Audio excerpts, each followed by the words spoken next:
السلام علیکم ورحمۃ اللہ وبرکاتہ۔ بسم اللہ، الحمدللہ والصلاة والسلام علی رسول اللہ وعلی آلہ وصحبہ ومن والہ۔ محترم ناظرین، حمد و صلاۃ کے بعد آج جو باتیں میں آپ کے سامنے رکھنا چاہتا ہوں وہ شادی اور نکاح کے لیے لڑکی کی رضامندی کے بارے میں۔ میرے دوستو، دین اسلام میں، قرآن و سنت میں شادی اور نکاح کے کئی احکامات بیان کیے گئے ہیں۔ انہی احکامات میں سے لڑکے اور لڑکی کی رضامندی بھی ہے، میاں بیوی کی اجازت بھی ہے۔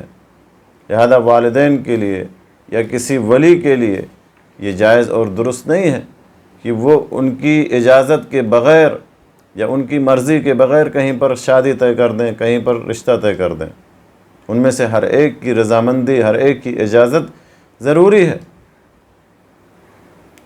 اور افسوس کے ساتھ کہنا پڑتا ہے کہ آج ہمارے معاشرے میں، ہمارے سماج میں صرف اور صرف لڑکوں کی رضامندی دیکھی جاتی ہے، صرف اور صرف لڑکوں سے اجازت لی جاتی ہے کہ آیا لڑکا اس رشتے سے، اس نکاح سے مطمئن ہے کہ نہیں ہے، اس رشتے سے، اس شادی سے راضی ہے کہ نہیں ہے۔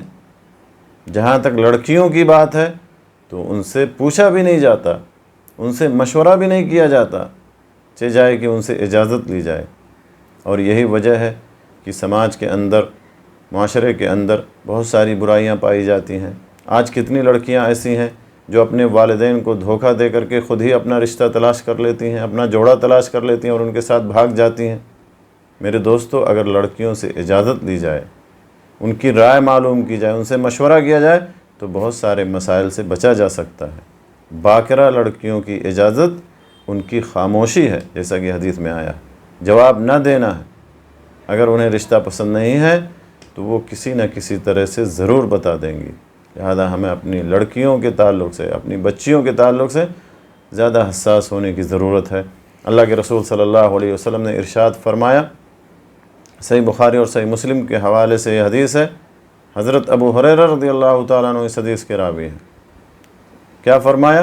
لا تنکح الایم حتی تستأمر ولا تنکح البکر حتی تستأذن قالوا یا رسول اللہ وکیف اذنها قال ان تسکت۔ متفق علیہ۔ صحیح بخاری اور صحیح مسلم کے حوالے سے حدیث ہے، جیسا کہ میں نے آپ کو بتایا۔ رسول اللہ صلی اللہ علیہ وسلم نے ارشاد فرمایا کہ بیوہ عورت کا نکاح اس وقت تک نہ کیا جائے جب تک کہ اس کی رائے نہ لے لی جائے، اور کنواری عورت کا نکاح اس وقت تک نہ کیا جائے جب تک کہ اس کی اجازت نہ مل جائے۔ صحابہ کرام رضی اللہ عنہم اجمعین نے عرض کیا کہ یا رسول اللہ، اے اللہ کے رسول، کنواری عورت، باکرہ عورت اجازت کیسے دے گی؟ تو آپ صلی اللہ علیہ وسلم نے فرمایا کہ اس کی صورت یہ ہے کہ وہ خاموش رہ جائے۔ یہ خاموشی اس کی اجازت سمجھی جائے گی، اس کی رضامندی سمجھی جائے گی۔ تو میرے دوستو، اس حدیث میں واضح طور پر اللہ کے رسول صلی اللہ علیہ وسلم نے فرمایا کہ اگر طیبہ عورت ہے، اگر بیوہ عورت ہے تو اس کی بھی رائے لی جائے گی، اس کی بھی مرضی جانی جائے گی، اور اگر باکرہ عورت ہے تو اس سے بھی اجازت لی جائے گی۔ اسی طرح سے دوسری حدیث ہے صحیح مسلم کے حوالے سے، اور اس حدیث کے راوی صحابی جلیل عبداللہ ابن عباس رضی اللہ تعالیٰ عنہ ہیں۔ کہتے ہیں کہ رسول اللہ صلی اللہ علیہ وسلم نے فرمایا، الایم احق بنفسها من ولیها والبکر تستأذن فی نفسها واذنها سماعتها۔ آپ صلی اللہ علیہ وسلم نے فرمایا کہ بیوہ عورت اپنے نکاح کے لیے اپنے ولی سے زیادہ حقدار ہے، اور باکرہ عورت سے یا باکرہ لڑکی سے اجازت لی جائے گی، اور اس کی اجازت اس کی خاموشی ہے۔ تو میرے دوستو، شادی کے لیے لڑکی کی رائے لینا ضروری ہے۔ کنواری لڑکی کی، باکرہ لڑکی کی اجازت خاموشی ہے، اور میاں بیوی کی رضامندی نکاح کے صحیح ہونے کے لیے یا نکاح کے دیر پا قائم ہونے کے لیے بہت ہی ضروری ہے۔ اسی طرح سے ایک اور حدیث ہے صحیح بخاری کے حوالے سے، خنسہ الانصاریہ رضی اللہ تعالیٰ عنہ سے مروی ہے یہ حدیث۔ وہ کہتی ہیں ان اباہا زوجها وهي ثیب فکرہت ذلك فأتت رسول اللہ صلی اللہ علیہ وسلم فرد نکاحها۔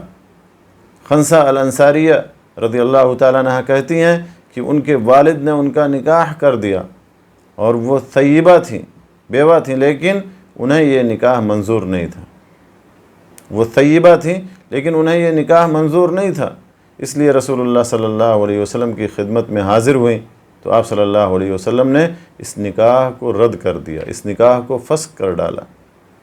تو شادی کے لیے، نکاح کے لیے لڑکی کی منظوری لینا، لڑکی کی اجازت لینا ضروری ہے۔